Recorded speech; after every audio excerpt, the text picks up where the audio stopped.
each other in the movement. Because that's what this comes down to. So when you have the governor of New York, okay, and I work for the New York State Assembly. The stuff up there in the New York State Assembly has always been corrupt, okay? I worked at every level of the New York State government at one point in like the late 90s. And so you have this governor. What are young people supposed to be like? You literally have adults constantly attacking young people of color, attacking hip hop, blaming everything on our generation, how we let the civil rights movement down, how we didn't do this. And in our faces is always unethical behavior that is never reprimanded.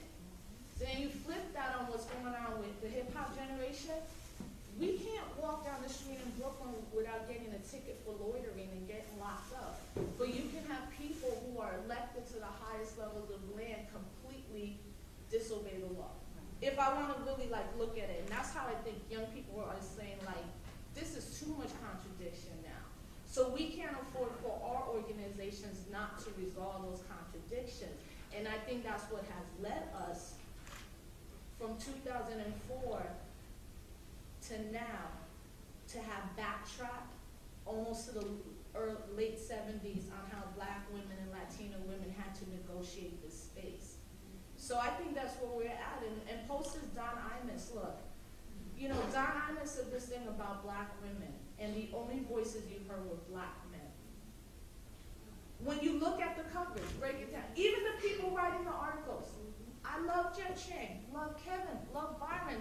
I love Jeff Bakari, and I'm like, yo, do you think maybe they might get one Black woman to talk about how Black women are feeling? And not me, because I specifically thought that was an issue for an African American woman within our midst, and there are many, to have that space, to be their own voice.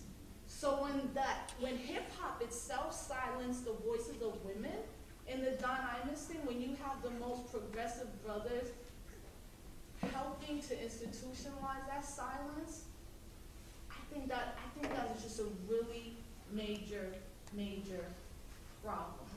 And I can't stress it enough, but I'm also right in line with what Jeff is saying about the things around how an organization doesn't pick a leader. What was our media apparatus? Were we going to ask George Soros for money, and then once George Soros says you can't be too political, do we